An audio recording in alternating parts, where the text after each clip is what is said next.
ഒരു ഡെയിലി പ്ലാനിങ്ങും അദ്ദേഹത്തിന് വേണം. ദൈനംദിന ഒരു ആസൂത്രണമില്ലാതെ അയാൾ എന്ത് പ്രയോറിറ്റൈസേഷൻ, എന്ത് പ്രാധാന്യത്തിൽ, എന്ത് പ്രാമുഖ്യത്തിൽ ഏറ്റവും ഇമ്പോർട്ടൻ്റ് ആയ കാര്യം എന്താണ് എന്ന് ചെയ്യേണ്ടതെന്ന് അറിയാതെ അയാൾ നേരം പുലർന്നിട്ട് എന്ത് കാര്യമുള്ളത്? അയാൾ സമയം പോക്കുന്നുണ്ടാവും, പക്ഷേ പ്രധാനപ്പെട്ട കാര്യമൊക്കെ അവിടെ ബാക്കിയാവുന്നുണ്ടാവും. എന്നിട്ട് വീണ്ടും തലവേദന. എല്ലാ ദിവസത്തെയും പ്രയോറിറ്റി ഉള്ള പ്രധാനപ്പെട്ട ഇമ്പോർട്ടൻ്റ് സംഗതി അവിടെ ബാക്കിയാവുന്നെന്ന് പറഞ്ഞാൽ തന്നെ ഇയാൾ കുരുക്കിലേക്ക് പോകുന്നു എന്നുള്ളതാണ്. ഒരു സ്ഥാപനം അടച്ചു പൂട്ടുകയും ഇയാളുടെ ആരോഗ്യം പോവുകയും ഇയാളുടെ ബിസിനസ്സും ഇയാളുടെ ഫാമിലി മൊത്തം മുങ്ങാൻ പോകുന്നതെന്നാണ്.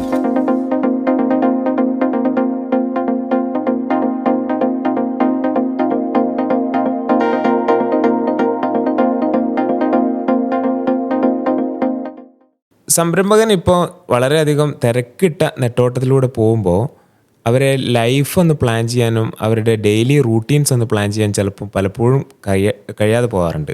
അപ്പോൾ ഇവർക്ക് കൃത്യമായിട്ടുള്ളൊരു ഡെയിലി റൂട്ടീൻ എന്തൊക്കെയാണ് ചെയ്യാൻ പറ്റുക? ഒരു ഡെയിലി റൂട്ടീൻ സ്റ്റെപ്സ് എന്തൊക്കെയാണ്? ഒരു ബിസിനസ്സുകാരൻ വളരെ തിരക്കിൽ തന്നെ ആയിരിക്കും, എപ്പോഴും സ്ട്രെസ്സിലുമാണ്. അവൻ്റെ ജീവിത രീതിയും അവൻ്റെ ദൈനംദിന നെട്ടോട്ടവും ബഹളവും ഒക്കെ അങ്ങനെ തന്നെയാണ്. പക്ഷേ എന്നാൽ പോലും ഒരു തുടക്കക്കാരനാണെങ്കിലും സ്റ്റാർട്ടപ്പുകാരനാണെങ്കിൽ പോലും അവൻ്റെ ഹെൽത്തിനെയും അവൻ്റെ ലൈഫിനെയും അവൻ്റെ ബന്ധങ്ങളെയൊക്കെ അവൻ കാത്തു സൂക്ഷിച്ച് ഒരു ചിട്ടവട്ടത്തിൽ അച്ചടക്കത്തിൽ കൊണ്ടുപോകാൻ നേരത്തെ തന്നെ കാലത്തെ തന്നെ പരിശീലിച്ചെടുത്താൽ അതവന് വലിയ മുതൽക്കൂട്ടായിരിക്കും. കാരണം എന്താ പറയുക, കുറേ പൈസ ഉണ്ടായി വരുമ്പോഴേക്ക്, കുറേ സാമ്പത്തിക ആസ്തിയും വെൽത്തൊക്കെ കുമിഞ്ഞു കൂടുമ്പോഴേക്ക് ഹെൽത്ത് പോയി കഴിഞ്ഞാൽ ഒരാൾ കൈപിടിക്കണം, ഒരാൾ താങ്ങണം, ഒരാൾ പിടിക്കണം എന്നൊക്കെ പറയുമ്പോൾ തന്നെ നമ്മളെല്ലാ കോൺഫിഡൻസും പോയി, നമ്മൾ എന്തുണ്ടാക്കി അതെല്ലാം പോയി. അപ്പോൾ ഹെൽത്ത് ഫസ്റ്റ് എന്ന് പറയുമ്പം അവൻ്റെ അടുക്കും ചിട്ടയാണ്. അതിൽ ഏറ്റവും പ്രധാനപ്പെട്ട ഒന്നെന്ന് പറഞ്ഞാൽ ഉറക്കത്തിനൊക്കെ ഉള്ളൊരു സമയം നിശ്ചയിക്കുക. എന്നാലേ നേരത്തെ എണീക്കുക എന്ന് പറയുന്നതിൽ അടിസ്ഥാനമുള്ളൂ. വൈകി ഉറങ്ങുന്ന ഒരാളോട് നിങ്ങൾ നേരത്തെ എണീക്കണം എന്ന് പറയുന്നത് യാതൊരു അടിസ്ഥാനവും ഇല്ല, സാധ്യമല്ലല്ലോ. കാരണം ഒരു 7.5 മണിക്കൂറെങ്കിലും 1.5 മണിക്കൂറിൻ്റെ 5 സ്ലീപ്പ് സൈക്കിൾ 7.5 മണിക്കൂറെങ്കിലും ഉറങ്ങാത്തൊരു മനുഷ്യനെ സംബന്ധിച്ചിടത്തോളം രാവിലെ പകൽ വന്നിട്ട് ഒരു 8 മണിക്കൂർ പെർഫോം ചെയ്യാൻ പറ്റില്ല. പിന്നെ ഈ ചങ്ങാതി 10, 16, 20 മണിക്കൂറൊക്കെ വർക്ക് ചെയ്യാന്ന് പറയുന്നത് എന്ത് വർക്കാണത്? അതാണ് ഹാർഡ് വർക്ക് എന്ന് പറയുന്നത്. Hard work means hard and bad life നമ്മൾ പഠിപ്പിക്കുന്നത് ഇതുകൊണ്ടാണ്. നല്ലതായി ഉറങ്ങാത്തൊരു ചങ്ങാതിക്ക് പെർഫോമൻസ് ഉണ്ടാവില്ല, വർക്ക് ചെയ്യാൻ പറ്റൂ, എന്തോ ഭാരം ചുമക്കുന്നുണ്ടാവും. പക്ഷേ ഒരു കാര്യം എന്ന് പറഞ്ഞു കഴിഞ്ഞാൽ ഇപ്പം ബിസിനസ്സുകാർക്ക് കൂടുതലും മീറ്റിങ്സ്, ഇതൊക്കെ ഡിന്നർ മീറ്റിങ്സ് ഒക്കെ ആണല്ലോ ഉണ്ടാവുക. അപ്പോൾ ലേറ്റ് നൈറ്റ് ആയിട്ടാണ് ഇവർ പലപ്പോഴും കിടക്കാൻ പോകുന്നത്. അപ്പോൾ ഈ ഒരു റൂട്ടീനിൽ അവർക്ക് എങ്ങനെ നേരത്തെ കിടക്കലും നേരത്തെ എഴുന്നേൽക്കലും സാധ്യമാകുന്നത്?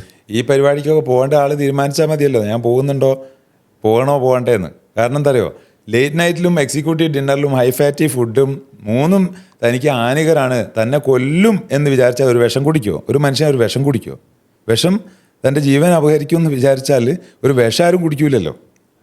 അപ്പോൾ ഇത് ഇഷ്ടപ്പെട്ട് കുടിക്കുകയാണെങ്കിൽ അയാളെ പറ്റി എന്ത് പറയാനാ? അയാളത് മാറ്റി തന്നെ വേണം. ഏർലി വേക്കപ്പിന് വേണ്ടിയിട്ട് നേരത്തെ കിടന്നുറങ്ങണം.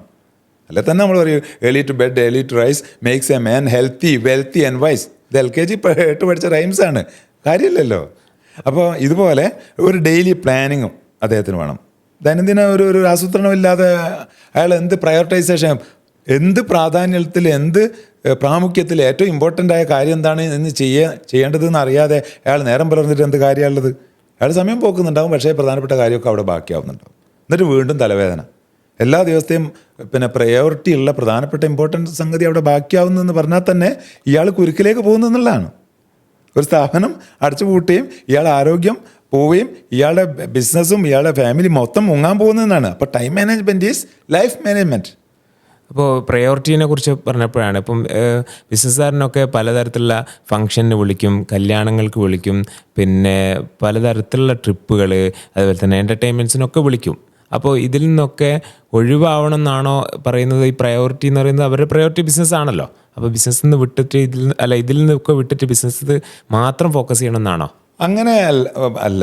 ഒരു പ്രയോറിറ്റി എന്ന് പറയുമ്പം ജീവിതത്തിലൊരു പ്രയോറിറ്റി അതിൽ 4 കോളത്തിൽ തന്നെ നമ്മൾ പഠിപ്പിക്കാറുണ്ട്. ടൈം മാനേജ്മെൻറ്റിൻ്റെ കോളങ്ങൾ പറയുമ്പോൾ അത് ഇന്ന് അർജൻറ്റ് അല്ലെങ്കിലും ഇന്ന് അർജൻറ്റ് ഒന്നല്ലെങ്കിലും ലൈഫിൽ ഏറ്റവും ഇമ്പോർട്ടൻ്റ് ആയ കാര്യങ്ങൾക്ക് 10-80% ടൈം കൊടുക്കുന്ന ഒരു പ്രത്യേക രീതിയാണ് അത് ടൈം മാനേജ്മെൻറ്റിൽ.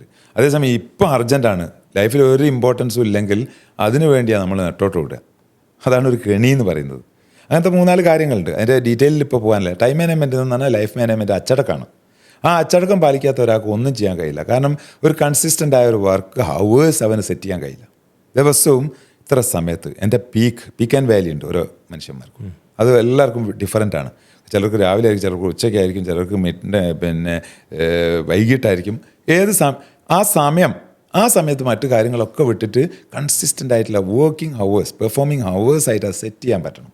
അത് പ്രധാനപ്പെട്ട കാര്യമാണ് ഈ അടുക്കും ചിട്ടയിലും ഡെയിലി റൂട്ടീനിലും. ഒരു ബിസിനസ്സുകാരനെ സംബന്ധിച്ച്, സംരംഭകരനെ സംബന്ധിച്ച് വളരെ ഇമ്പോർട്ടൻ്റ് ആണ്. അതായത് ഈ പറയുന്ന പീക്ക് ആൻഡ് വാലി എന്ന് പറഞ്ഞല്ലോ, ഈ പീക്ക് ആൻഡ് വാലി പീക്ക് ടൈമിൽ അവർക്ക് ഏറ്റവും പ്രൊഡക്റ്റീവായിട്ട് ചെയ്യാൻ പറ്റുന്ന കാര്യം ചെയ്യണം എന്നാണല്ലോ ഉദ്ദേശിക്കുന്നത് അല്ലേ? അതെ, ഇമ്പോർട്ടൻ്റ് പ്രയോറിറ്റൈസ് ചെയ്ത് ലൈഫിലെ ഏറ്റവും കാര്യക്ഷമമാകേണ്ട ആ സംഭവത്തിന് പെർഫോം ചെയ്യണമെന്നാണ് പറയുന്നത്. ഓക്കെ, ഈ വാലി ടൈമിൽ വേണമെങ്കിൽ അവരുടെ എന്റർടൈൻമെന്റ്സ് ഒക്കെ ക്രമീകരിക്കാനൊക്കെ പറ്റും. അല്ലെങ്കിൽ ഒരു ഇപ്പോൾ കല്യാണത്തിന് പോകുന്ന പറഞ്ഞ കാര്യം പറഞ്ഞു, ഒരു മീറ്റിങ്ങിന് അലസമായി ഇരിക്കുന്ന കാര്യം പറഞ്ഞു, ഒരു മൊബൈല് നമുക്ക് കോൾ ചെയ്യുന്ന കാര്യം പറഞ്ഞു, ഒരു പത്രം ന്യൂസ് റീഡ് ചെയ്യുന്ന, ഇത്തരം കാര്യങ്ങളൊക്കെ വാലിയിൽ നമുക്ക് കൊണ്ടുപോകാൻ പറ്റണം. ഓക്കെ, അതാണ് ഡിസിപ്ലിൻ എന്ന് പറയുന്നത്. അല്ലാതെ ഒഴിവാക്കുക എന്നല്ല നേരത്തെ പറഞ്ഞത്. എല്ലാം കുറേ കാര്യം ഒഴിവാക്കിയാൽ വേണം. കുറേ കാര്യം ഡിലീറ്റ് ചെയ്യണം, കുറേ കാര്യം ഡെലിഗേറ്റ് ചെയ്യണം, മറ്റുള്ള ആളുകളെ ഏൽപ്പിക്കണം. അങ്ങനെയാണ് കുറേ കാര്യങ്ങൾ നമുക്ക് ഡിലേ ചെയ്യണം. 3D പറയും. അങ്ങനെയൊക്കെ കുറേ കാര്യങ്ങളുണ്ട്. കുറേ കാര്യങ്ങൾ അതിൻ്റെ പിറകെ ഉണ്ട്. എല്ലാം കൂടെ ഇവിടെ പറയാൻ പറ്റില്ല. എന്നിരുന്നാലും നമുക്ക് ഇയാൾ റെഗുലറായിട്ടൊരു ലേണറാവുക. Life long learner is a life long earner എന്ന് പറയും. റെഗുലറായിട്ട് പഠിച്ചുകൊണ്ടിരിക്കുക. അതുപോലെ തന്നെ സെൽഫ് ഡെവലപ്മെൻറ്റ് ട്രെയിനിങ്ങിലും അതുപോലെ തന്നെ യാത്രകളിലും അയാൾ പൈസ മുടക്കി തന്നെ അതൊരു ഇൻവെസ്റ്റ്മെൻ്റായിട്ട്, ചിലവായിട്ട് പറയാതെ ഒരു സ്ഥിരം ഇൻവെസ്റ്റ്മെൻ്റായിട്ട് അയാൾ കൊണ്ടു നടക്കുമ്പോഴാണ് അയാൾ വികസിക്കുക. അയാൾ വികസിച്ചാൽ അയാൾ സംരംഭവും അയാളുടെ കുടുംബവും അയാൾ നിൽക്കുന്ന അസോസിയേഷൻസും അയാളുടെ ചുറ്റുപാടും ടീമും ഒക്കെ വികസിക്കുള്ളൂ. അയാളെ കേന്ദ്രീകൃതമാണ്. ഈ ഓൺട്രപ്രണർ കേന്ദ്രീകൃതമാണ്, സെൻട്രലൈസ്ഡാണ്. അപ്പോൾ അയാൾ ഇൻവെസ്റ്റ് ചെയ്യണം. പക്ഷേ പൊതുവിൽ ഒബ്സർവ് ചെയ്തപ്പം ഈ സംരംഭകർക്ക് കൂടുതൽ, ഒരുപാട് ആളുകളെന്നല്ല ഞാൻ പറയുന്നത്, പക്ഷേ കുറച്ചെങ്കിലും സംരംഭകർ വിചാരിക്കുന്നത് പറഞ്ഞാൽ ഈ അതായത് സെൽഫ് ഡെവലപ്മെൻറ്റ് എന്ന് പറഞ്ഞു കഴിഞ്ഞാൽ ഈ പറയുന്ന മെൻറ്റേഴ്സ്, ട്രെയിനേഴ്സ്, കോച്ചുകളൊക്കെ ആണല്ലോ ഈ സെൽഫ് ഡെവലപ്മെൻറ്റ് കൊടുക്കുന്ന യാത്ര ഉൾപ്പെടെ എല്ലാം. യാത്രയും പുസ്തകങ്ങളൊക്കെ ഉണ്ട്. പക്ഷേ എന്നിരുന്നാൽ പോലും ഈ ട്രെയിനേഴ്സിന് വലിയൊരു പങ്ക് ബിസിനസ്സുകാർക്ക് ചെയ്യാനുണ്ടല്ലോ. തീർച്ചയായിട്ടും. പക്ഷേ ഈ ട്രെയിനേഴ്സ് പലപ്പോഴും ഈ ബിസിനസ്സിൽ പരിചയമില്ലാത്ത ആളുകളാണ് ട്രെയിനേഴ്സായിട്ട് വരുന്നത് കൊണ്ട് ഈ സംരംഭകർ എന്ന് പറഞ്ഞു കഴിഞ്ഞാൽ വളരെ കൈപ്പുറ്റ അനുഭവത്തിലൂടെ കടന്നുപോയവരാണല്ലോ. അപ്പോൾ ഈ ആളുകളോട് പറയാൻ മാത്രം ഇവരെന്ത് ഉണ്ട് എന്നുള്ളത് ഇവരുടെ ഒരു ചോദ്യചിഹ്നമാണ്. ഒരു സ്റ്റാർട്ടപ്പുകാരെ അപേക്ഷിച്ച് ഒരു വെൽ എസ്റ്റാബ്ലിഷ്ഡോ അല്ലെങ്കിൽ കുറച്ച് പരിചയമുള്ള ഓൺട്രപ്രണേഴ്സിന് ആരാണ് ട്രെയിനർ, ആരാണ് കോച്ച്, ആരാണ് എൻ്റെ മെൻറ്ററാവാൻ യോഗ്യത ഉള്ളതെന്ന് വേഗം തിരിച്ചറിയാൻ പറ്റണം. അല്ലെങ്കിൽ അവൻ പൊട്ടനല്ലേ. കാരണം അവൻ അത്രയും കാലം ഇങ്ങനെയൊക്കെ നടന്നിട്ട് തന്നെ പഠിപ്പിക്കാൻ ആർക്കും യോഗ്യത എന്ന് തിരിച്ചറിയാൻ പറ്റുന്നില്ലെങ്കിൽ അതൊരു വലിയ ന്യൂനത തന്നെയാണ്. അത് ട്രെയിനറെ മാത്രം കുറ്റമല്ല ഞാൻ പറയുന്നത്, സംരംഭകൻ്റെയും കൂടെ ന്യൂനതയാണ്. അതൊരു തിരിച്ചറിവ് തന്നെയാണ്. കാരണം എന്തെങ്കിലും പഠിപ്പിക്കുക എന്നുള്ളതല്ലല്ലോ. പഠിപ്പിക്കേണ്ട രീതിയിൽ, പഠിപ്പിക്കേണ്ട സമയത്ത്, പഠിപ്പിക്കേണ്ട വിഷയം തന്നെ തിരുത്തലോട് കറക്ഷൻ വരുത്തിയിരിക്കുക എന്നുള്ളത്, അത് സന്തോഷിപ്പിക്കുക, സൂചിപ്പിക്കുക എന്നുള്ളതല്ല ട്രെയിനറുടെ കോച്ചിൻ്റെയും ഉത്തരവാദിത്തം. അയാളെ ചിലപ്പം പെയിൻ എടുപ്പിക്കണം, അയാളെ ചിലപ്പം പീഡിപ്പിക്കേണ്ടി വരും, അയാളെ മാറ്റത്തിരുത്തലിന് വിധേയമാക്കേണ്ടി വരും. അങ്ങനെയാണ് ആ ഒരു മാറ്റം കൊണ്ടുവരാൻ പറ്റുക.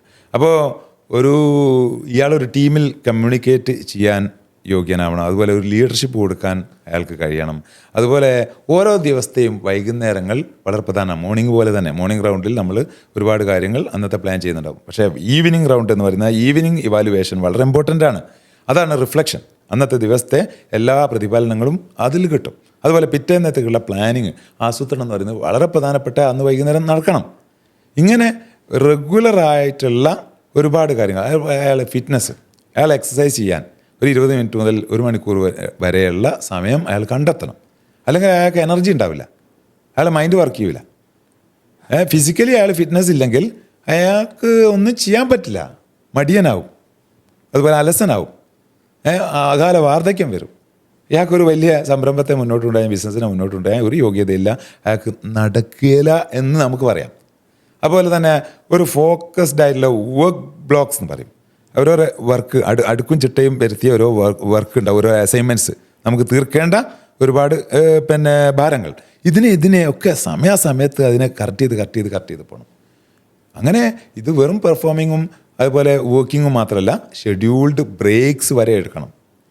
ഒരു എൻ്റർടൈൻമെൻറ്റ് പോലെ, ഒരു ചെറിയ ബ്രേക്ക് പോലെ, ചെറിയൊരു ലെഷർ ടൈം പോലെ, അങ്ങനെയൊക്കെ വേണം ഒരു ദിവസം തന്നെ. പക്ഷേ ഇത് പറഞ്ഞപ്പം എൻ്റെ മനസ്സിലൂടെ ഓടിയെന്ന് പറഞ്ഞാൽ സംരംഭകർ കൂടുതലും ഫുൾ ടൈം ഒരു പ്രഷറിലും പിരിമുറുക്കത്തിലും ഫുൾ ടൈം ഈ ബിസിനസ്സിൽ എൻഗേജ് ചെയ്താൽ മാത്രമേ ബിസിനസ് അങ്ങോട്ട് വിജയിക്കുള്ളൂ എന്നൊക്കെ ഉള്ളൊരു മിഥ്യാധാരണയാണോ എന്താണെന്ന് അറിയില്ല. ആ ഒരു ധാരണ പല സംരംഭകർക്കും ഉണ്ട്. ഇത് എപ്പോഴും പറഞ്ഞുകൊണ്ടിരിക്കുക, ഞങ്ങൾ തിരക്കാണ്, ബഹളാണ്, പിരിമുറുക്കാണെന്ന് അവർ പറയുന്നത്. ആ പറയുന്നത് തന്നെ ഒരു അഫർമേഷൻ, സൈക്കോളജിക്കൽ ഭാഷയിൽ അഫർമേഷൻ എന്തോ അവരത് അതിൽ പെടുന്നതാണ്. ബിസിനസ്സിൻ്റെ ഉള്ളിലേക്ക് പെട്ടിട്ടേ, ഈ ഒരു യന്ത്രത്തിനുള്ളിലേക്ക് പെട്ടാലുള്ള അവസ്ഥ, അതിനെ പുറത്തുനിന്ന് ഓപ്പറേറ്റ് ചെയ്യുന്നതിന് പകരം ഉള്ളിലേക്ക് പെട്ടാലുള്ള അവസ്ഥയാണ് അവർ പലരെയും ഇങ്ങനെ കുഴക്കി കളയുന്നത്. അതിനാണ് നമ്മൾ 4 പേര് തുടങ്ങുമ്പോൾ തന്നെ, അല്ലെങ്കിൽ 3 പേര് തുടങ്ങുമ്പോൾ തന്നെ അവർക്ക് ഡെലിഗേഷൻ കൊടുത്തിട്ട് അവരെടുക്കേണ്ട വൃത്തിയായും കൃത്യമായും കണിശമായും സമയബന്ധിതമായും തീർക്കേണ്ട കാര്യങ്ങളെ വിവേചിച്ച് നിർവചിച്ച് അത് അസൈൻ ചെയ്ത് അങ്ങനെ ഒരു അടുക്കും ചിട്ടയും ഒരു സിസ്റ്റം, ചെറുതിൽ നിന്ന് തന്നെ വലുത് കാണുക. അപ്പോൾ ചെറുതായിട്ട് തുടങ്ങുമ്പോൾ തന്നെ അതിനൊരു സിസ്റ്റം ഉണ്ടാക്കുക, ഒരു വ്യവസ്ഥ ഉണ്ടാക്കുക. ഇതൊക്കെയാണ് അതിൻ്റെ കാര്യങ്ങൾ. അങ്ങനെയൊക്കെ വരുമ്പോൾ വളരെ ഭംഗിയായിട്ട് അവർക്ക് സ്ട്രെസ് ഫ്രീ ആയിട്ട്, വളരെ എന്താ പറയുക, ടൈം ഫ്രീ ആയിട്ട് ടോട്ടൽ ലൈഫ് ഫ്രീഡം അനുഭവിക്കാനും നമ്മുടെ സംരംഭത്തെ കൂടുതൽ കരുതലോടെ കാര്യക്ഷമമായി വളരെ ഗൗരവപ്പെട്ട വിജയത്തിലേക്ക് കൊണ്ടുവരാനും സാധിക്കും.